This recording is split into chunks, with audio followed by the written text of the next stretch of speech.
7장 콜린의 발작. 일주일 동안 비가 내린 뒤 다시 햇볕이 내리쬐었다. 비밀의 와온과 디컨을 보지는 못했지만 메리는 즐거운 일주일을 보냈다.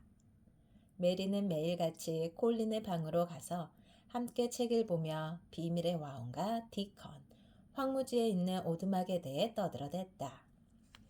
콜린과 함께 지내면서 메리는 콜린에게 비밀을 말해도 되는지 궁금해졌다. 비록 콜린과 디컨은 전혀 닮지 않았지만 콜린은 비밀의 화원을 재미있다고 생각하고 있었다. 그래서 메리는 콜린을 믿어도 좋다고 생각했다. 콜린에게 필요한 건 바깥의 신선한 공기야. 게다가 디컨이나 붉은 가스 물새랑 친구가 되면 콜린도 자기가 죽을 거라는 생각을 다시는 하지 않게 될 거야. 메리는 거울을 보며 스스로의 모습이 많이 달라졌다고 느꼈다. 마사도 메리의 변화를 눈치챘다. 황무지 공기가 애기씨 몸을 좋게 만드는 게 분명합니다. 얼굴도 환하고 살도 조금 붙었습니다. 머리카락도 살아서 푸풀었네 얘. 머리카락도 내 몸처럼 튼튼해지고 통통해지는 거야. 숱도 많아지고. 맞아 얘. 애기씨 얼굴도 이제 옛날만큼 못나지도 않았고요. 뺨도 발그레하니 이쁘고. 황무지의 신선한 공기가 콜린에게도 건강을 되찾아 줄 것 같았다. 어느 날 메리는 콜린에게 물었다. 사람들이 널 바라보면 화가 나는 이유가 뭐야? 아주 오래전에 간호사가 날 데리고 바닷가에 간 적이 있었어. 사람들이 날 보며 수군거렸지. 내가 어른이 될 때까지 살지 못할 거라고 말이야. 어떤 여자는 내 뺨을 만지며 이러는 거야. 쭉쭉 하여운 거. 그래서 내가 어떻게 했는지 알아? 그 여자의 손을 꽉 깨물어 버렸어. 내가 이 방에 들어왔을 땐 왜 날 물지 않았어? 네가 유령이라고 생각했으니까. 꿈 같기도 했고 유령이나 꿈을 물어뜯을 수는 없잖아. 그랬구나. 그런데 만약에 말이야. 어떤 남자애가 널 쳐다본다면 어떡할 거야? 그 애가 유령도 아니고 꿈을 꾸는 것도 아니라면. 콜린은 잠깐 동안 골똘히 생각에 잠겼다. 날 쳐다봐도 싫지 않을 것 같은 아이가 한 사람 있긴 해. 동물들과 말이 통하는 아이, 디컨. 그래, 콜린. 넌 디컨을 싫어하지 않을 거야. 분명해. 디컨은 새와 동물을 부리는 마법사 같은 아이이며 나도 뭐 남자아이라는 동물이니까 그 애의 마법을 따라야겠지? 콜린은 웃음을 터뜨렸다. 자신이 구멍 속에 숨어 살고 있는 작은 동물 같다고 생각하며 그런 콜린을 바라보며 메리도 웃었다.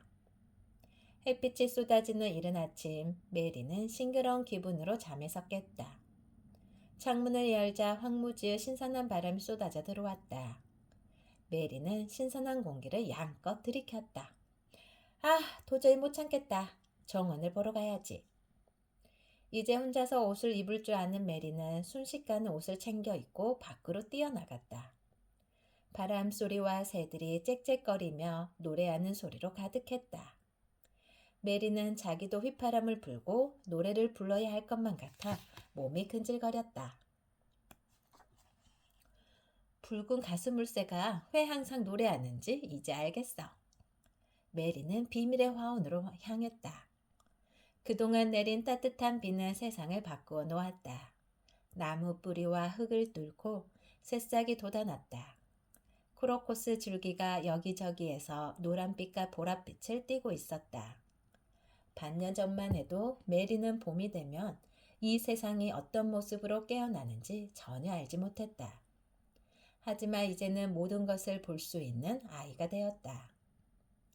담쟁이 덩굴 아래 숨어있는 비밀의 문 앞에서 메리는 까악 울고 있는 까마귀 소리를 들었다. 흑청색 깃털에 반짝이는 눈을 한 까마귀가 메리를 내려다보고 있었다. 까마귀는 곧 화원 안으로 날아 들어갔다. 메리는 조심스레 화원의 문을 열었다. 사과나무 위에 까마귀가 앉아 있었다. 사과나무 아래에는 복술복술한 꼬리에 붉은 빛이 도는 털을 가진 작은 동물이 있었다. 그 작은 동물과 까마귀는 풀밭에서 열심히 일하고 있는 디컨을 바라보고 있었다. 디컨, 일찍 나왔네? 하늘처럼 푸른 눈을 빛내며 디컨이 미소 지었다. 내는 오늘 햇님보다 훨씬 먼저 일어났습니다. 온 세상이 다시 시작되고 있는데 어째 자리에 누워있을 수 있겠어 얘. 해가 뜨니까 얘 황무지가 좋아갖고 완전 놀아불었다 아입니까. 내도 같이 돌아서 막 소리를 지르고 노래를 부르면서 뛰어댕겼지 얘. 카고 막바로 일로 왔습니다. 안 올 수가 없었어 얘. 뜰이 지를 불렀거든 얘. 디컨과 메리의 대를 듣고 있던 까마귀가 디컨의 어깨 위로 내려앉았고 나무 밑에 앉아있던 작은 동물도 다가왔다. 이놈의 여우새끼라 얘 캡틴이라고 부릅니다. 까마귀 놈은 수투라고 합니다.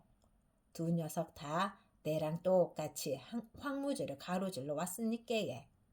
이놈들 지금 기분이 나랑 똑같을 깁니다. 캡틴과 수투는 가만히 디컨을 따라다녔다. 이것 좀 보이소. 싹이 요렇게 나왔습니다. 요놈도 예. 땅 위에는 작은 꽃들의 꽃망울을 터뜨리고 있었다. 메리는 허리를 굽혀 흙에 입을 맞추었다.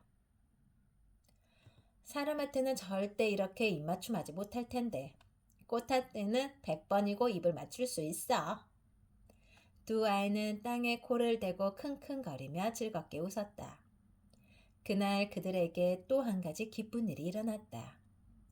붉은 가스물새가 정원 나무 사이로 날아든 것이었다. 애기씨, 꼼짝 마이소. 붉은 가스물새가 왔습니다. 저 녀석 둥지 틀락하네 얘. 둥지를 만들 때는 억수로 예민해지니까 우린 나무나 풀처럼 얘서 가만히 기다립시다. 디컨의 이야기를 들으니 메리는 정말 디컨이 나무처럼 푸르게 변하면서 가지와 잎이 솟아나올 것만 같았다. 메리는 가만히 디컨을 바라보았다. 디컨은 나지막한 목소리로 말했다. 새가 둥지를 트는 것도 봄의 한 부분입니다. 메리도 디컨처럼 조용하게 속삭였다. 새 얘기를 자꾸 하면 계속 붉은 가스물새가 쳐다볼 것 같아. 다른 이야기 하자.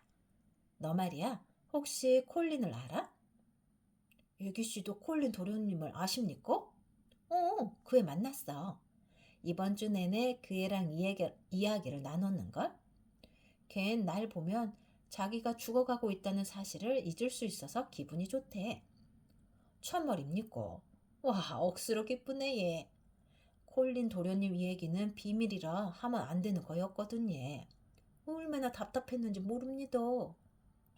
메리는 디컨에게 콜린을 처음 만난 날 밤 이야기를 해주었다. 그리고 다시 조용히 물어보았다. 그런데 디컨, 콜린은 항상 죽겠다는 소리만 해. 넌 콜린이 정말 죽고 싶어 한다고 생각하니? 아니라 얘. 하지만 콜린 도련님은 자기가 태어나지 않았으면 좋았을 거라고 생각하나 봅니다. 우리 어매는 그런 생각이 가장 나쁜 거라 했습니다. 지가 세상에 필요치 않다고 생각되면 모든 게 다 허망하게 느껴지지 않습니까? 근데 주인님은 불쌍한 콜린 도련님한테 뭐든 다 해주시면서도 언젠가 도련님도 꼽사등이 될까봐 무서우신가봐 얘. 아들이 이딱 하는 것도 잊고 싶어 하시는 것 같아 얘. 콜린도 자기가 똑바로 앉지 못하게 될까봐 무서워해. 언젠가 등에서 혹이 나오는 게 느껴지면 틀림없이 미쳐서 소리를 지르다가 죽을 것 같대. 웃잖아. 그런 생각은 건강한 사람도 아프게 만들 낀데. 내 생각에는 얘 도련님이 우리 화원에 나오면 몸도 마음도 튼튼해지실 것 같습니다. 메리와 디컨은 온통 회색빛이었던 비밀의 화원이 푸르게 변하고 있는 것을 보며 이야기했다. 그래 디컨, 나도 그렇게 생각해.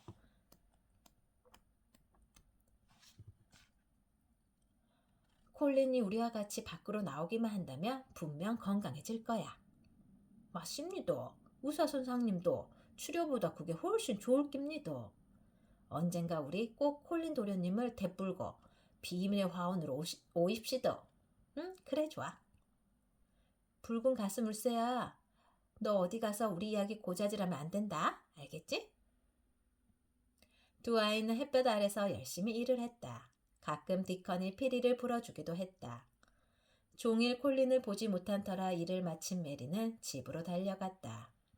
콜린에게 디컨과 여우, 까마귀가 있는 봄 이야기를 해주고 싶어 가슴이 두근거렸다. 하지만 메리를 기다리고 있는 것은 걱정스러운 마사의 얼굴이었다. 아이고 애기씨 어디 갔다 오십니까? 도련님이 얼마나 찾았는데. 도련님이 발작을 일으킬 뻔했어 얘.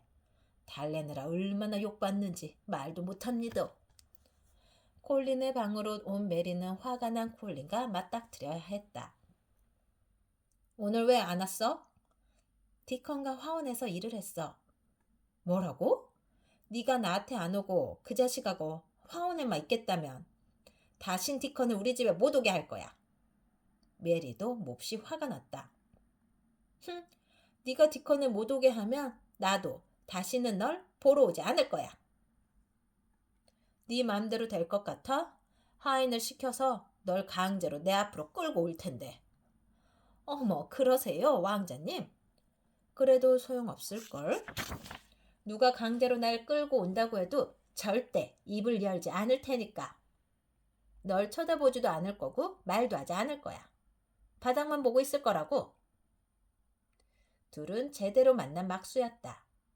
콜린이 다시 메리에게 소리쳤다. 넌 이기적이야. 넌 나보다 훨씬 더 이기적이야. 웃겨. 난 네 착한 디컨보다는 훨씬 덜 이기적이야. 걔는 내가 혼자라는 걸 알면서도 너와 화원에 함께 있느라고 날 내버려 두었잖아. 디컨은 못됐어. 메리의 눈에서 불꽃이 튀었다. 뭐라고? 말도 안 돼. 디컨은 세상에서 제일 착해. 걔는 천사라고. 천사? 그 녀석은 황무지 오두막에 사는 가난뱅이일 뿐이야. 메리도 지지 않았다.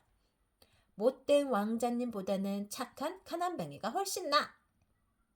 콜린은 베개에 머리를 묻어버렸다. 자기 자신이 불쌍해서 눈물이 나왔다. 난 이기적이지 않아. 게다가 난 아파. 등에서 혹이 나와 곧 죽을 거라고. 아니야! 자신의 말을 부정하는 메리의 외침에 콜린은 깜짝 놀랐다. 화가 났지만 조금 기분이 좋아지기도 했다.